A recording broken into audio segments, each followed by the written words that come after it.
एक परमाणु बम जब फटता है तो कैसी तबाही आती है? मानवता द्वारा बनाई गई सबसे खतरनाक हथियार है और बड़े मार्जिन से है। तो अगर आप कन्वेंशनल वेपन्स जैसे ये बंकर बस्टर या मदर ऑफ ऑल बॉम्ब्स जो अमेरिका के पास है, ये तो बच्चा है उसके आगे, कुछ भी नहीं है, बच्चा भी नहीं हो, बच्चे से भी छोटा बच्चा है। अच्छा। 1% भी नहीं है इसका।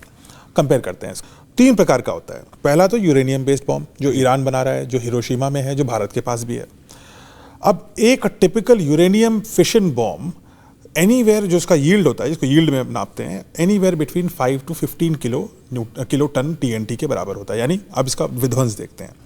यानी कि 5 किलोमीटर का आप एरिया बनाइए, डायमीटर 5 किलोमीटर का एक सर्कल बनाइए जी। इस 5 किलोमीटर के सर्कल में सब कुछ वेपराइज हो जाएगा, समाप्त हो जाएगा। यानी भाप बनकर उड़ जाएगा। भाप बनकर आदमी नहीं मिलता। यानी परमाणु गिरेगा तो आदमी भी भाप बन जाएगा। आदमी भाप, वाष्पीकरण होगा, लिक्विफिकेशन भी नहीं होगा। अच्छा। इतना खतरनाक है। और स्पेशली अगर वो हवा से, सतह से 500 मीटर की ऊंचाई पे अगर फटता है तो सारा खतरनाक होता है।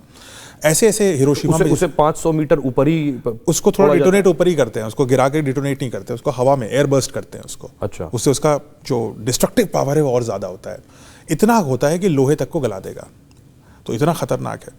हिरोशिमा में जब ये बॉम्ब एक्सप्लोड हुआ था तो कुछ लोग ऐसे थे जो आसपास बैठे थे, तो उनकी, अब ये रोशनी भी बहुत ज़्यादा छोड़ता है, तो उनकी छाया एक दीवार पे छप गई, लेकिन आदमी वेपराइज हो गया। अच्छा। छाया उसकी जीवित है। आज भी हिरोशिमा में वो छाया दिखती है। वो इंसान की छाया थी जो वेपराइज हो गया। ये कैसे हुआ?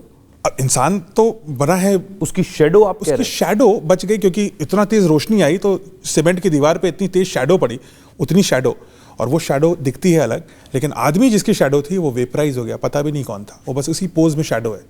तो आप सोच सकते हैं ऐसी शेडोज बना करके इंसान की परछाई बना देता है। अच्छा। यानी कि पहले स्टेज में तो वेपराइज कर देगा, दूसरे स्टेज में वो इतना जला देगा लोगों को कि बचना मुश्किल है।